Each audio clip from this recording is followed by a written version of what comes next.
देवा,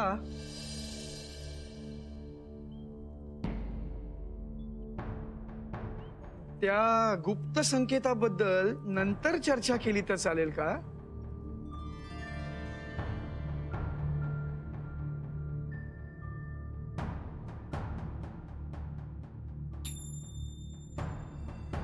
या शुभप्रसंगी आपण पुढील विधींविषयी बोलूया.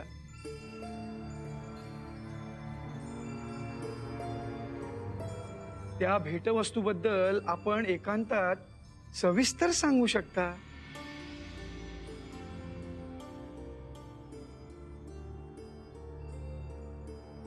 मला इतकेच विचारायचे आहे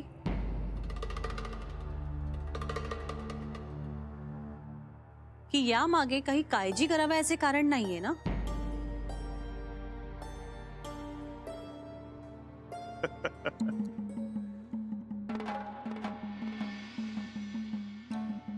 देवा,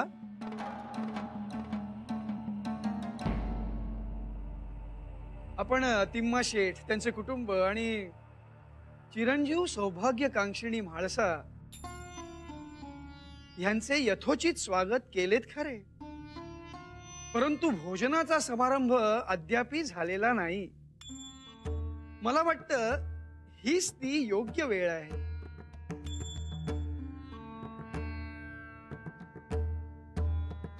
केव्हा जेवणाची समधी तयारी झालेली आहे. देवी, आपण अंतःपुरात जेवायला येणार की देवांबरोबर?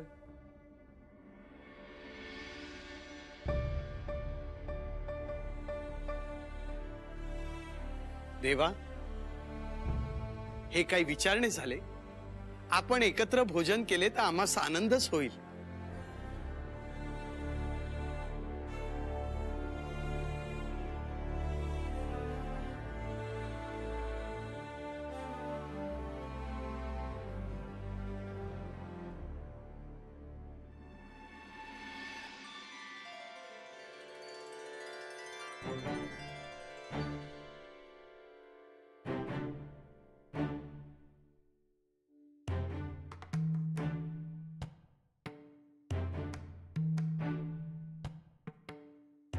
विवाहाची तिथी निश्चित झाली हे उत्तम झाले. हे केवळ आपल्यामुळे शक्य झाले महाशास्त्री. अहो, मी केवळ निमित्त मात्र. जी घटना अटळ आहे ती घडणारच. मला मात्र हा सारा प्रकार अजिबात आवडलेला नाही. हे काय बोलताय मायानंद आपण? अहो, खंडेरायांसारखे पती आपल्या कन्येला लाभणं हे आपलं भाग्यच म्हणावं लागेल. खंडेरायांचं ऐश्वर्य, त्यांची सत्ता या सर्वांनी आपण भुलून गेला असा, पण मी मात्र नाही. आपल्याकडे कोणत्याही कार्यात आपण आप्तस्वकीयांना बोलावणे करतो. सगळे सोयरे नातेवाईक नाही तर त्या कार्याला अर्थच नाही. विवाहासंबंधी बोलणी करण्यासाठी कोण कोण होतं वरपक्षाकडून? हेगडी प्रधान, प्रमुख सरदार. पत्रिका नाही, नातेवाईक नाही, वरवधूचे गुण जुळतात की नाही ते पाहणे नाही. काय म्हणायचं काय या साऱ्याला? मायानंदा, आपण आपल्या मर्यादा ओलांडत आहात. आपण ह्या विषयावर न बोलणं हेच इष्ट ठरेल. जे आहे ते आहे. मी काही चुकीचं बोलले का महाशास्त्री?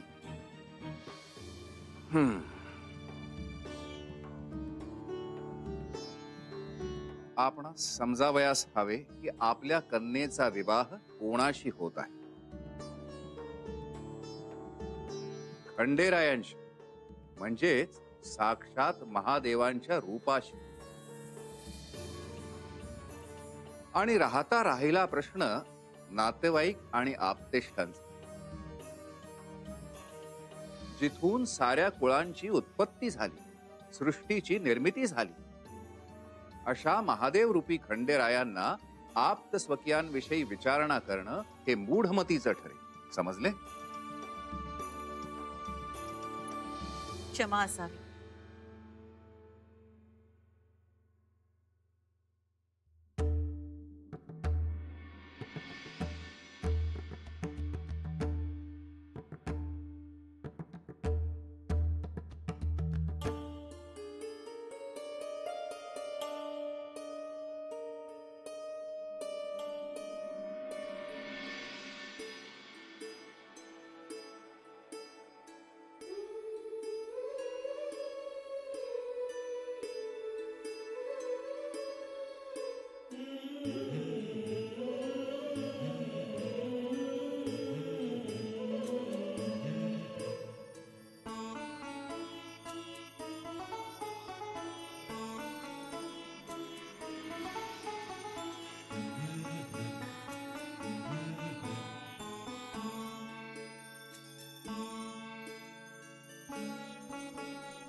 माळसा,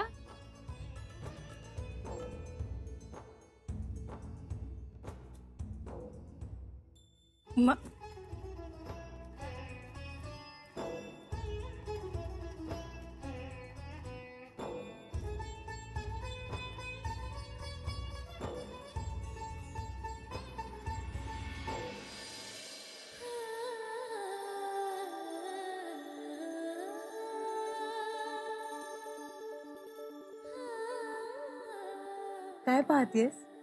तुला चेहरा कसा उजळलाय आमच्या म्हाळसेचा.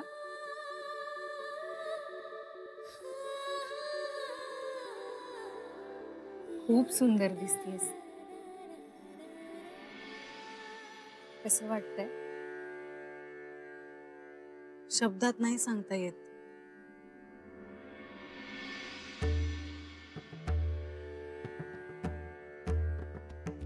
ज्या आराध्याची मी बालपणापासून पूजा करत आले, ज्यांना मी सर्वस्व मानले, त्यांनी मला केवळ दर्शन नाही दिले, त्यांनी मला त्यांची अर्धांगिनी केली.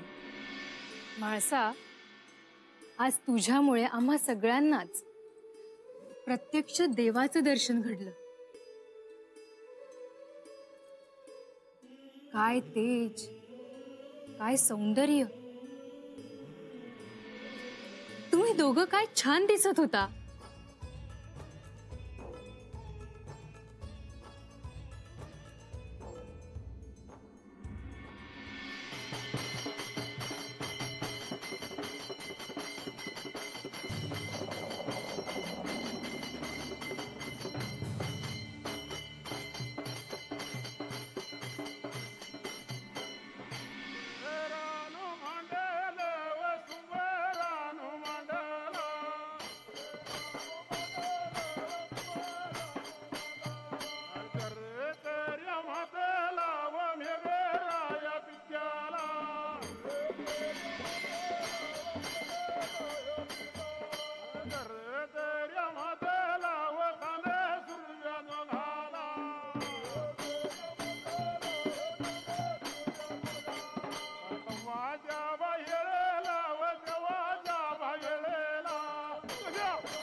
जेजुरीतल्या पंचक्रोशीतले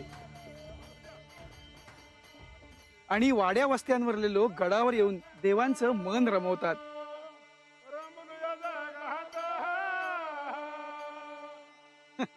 देवांनाही त्यांच्यासोबत काही क्षण घालवणं खूप आवडतं. जेजुरी गडावरील ही रात्र केवळ अद्भुत आहे. आपण विचारलेत म्हणून खंडेरायांसोबत अन्न ग्रहण करण्याची संधी आम्हाला मिळाली.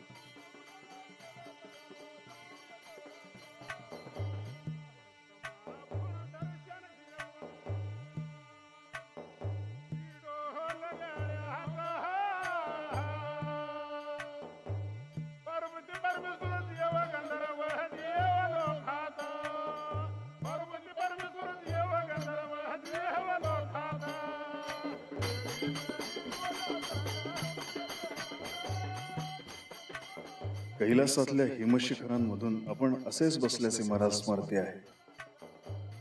मात्र तुला हे मी कसे सांगू? आपल्या विवाहाबद्दलची उत्सुकता, त्या भावना मला तुझ्या चेहऱ्यावर स्पष्ट दिसत आहेत.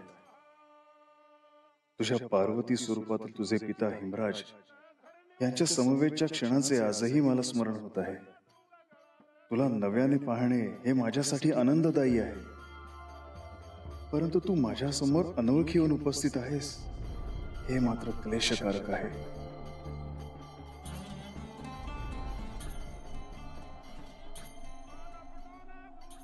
अहो, आपणही यांच्यासारखेच भोजनास खाली बसावयाचे का? अहो, हे काय बोलताय मायानंदा? खंडेराय हे सर्व स्तरातील लोकांचे देव आहेत. ते जसे सिंहासनारूढ असतात तसेच लोकांसमवेत घोंगडीवर देखील बसतात. अहो, त्यांच्या सोबत आपल्याला बसायला मिळाले हे आपले भाग्यच म्हणावे लागेल.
अहो, आता हे ताट आपण हातात घेऊन भोजन करावयाचे का खाली ठेवून भोजन करावयाचे?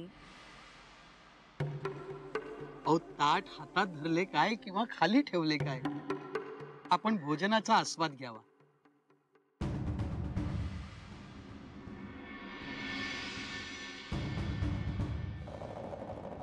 हे भोजन माझ्या घशाखाली तरी नाही उतरणार. मायानंदा, अन्नाचा असा अवमान करू नका.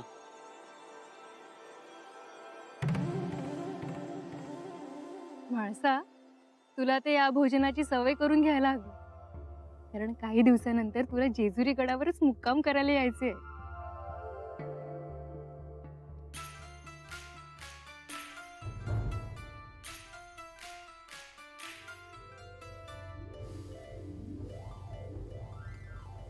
अप्रतिम आहे जेवण.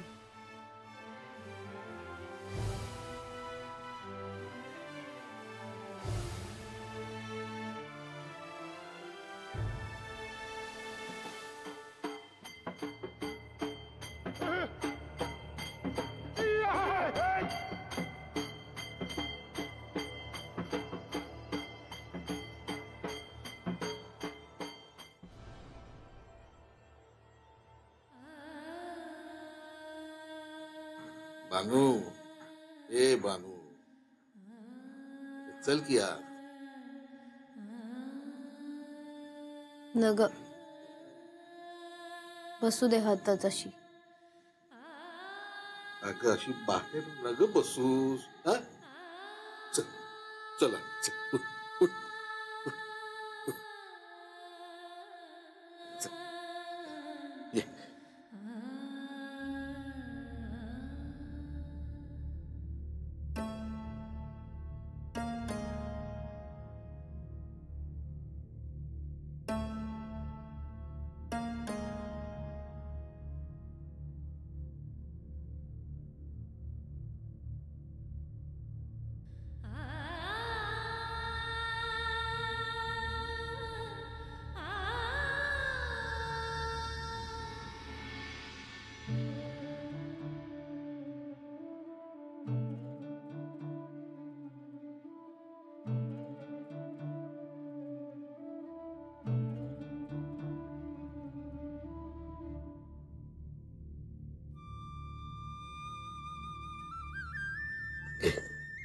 2 घास खाऊन घे. नग भूक नाही हाय. बाजू असं बोलू नकस ग. मला पाहवत नाही ग तुझ्याकडं. घे घे.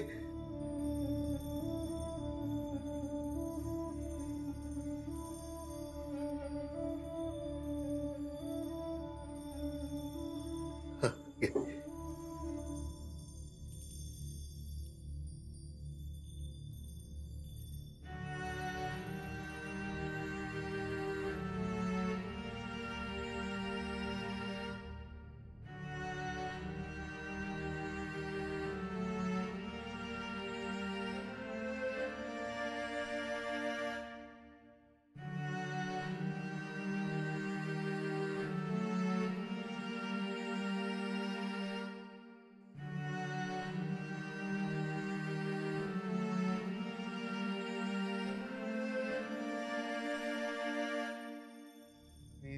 माया पोकरार रानो माळात सुनसान आभाळात चांदण निज माया लेकरार निज माया पोकरार रानो माळात सुनसान आभाळात चांदण.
ही भेटवस्तू देण्यामागे एक गुप्त संकेत आहे जो केवळ आम्ही एकांतातच सांगू.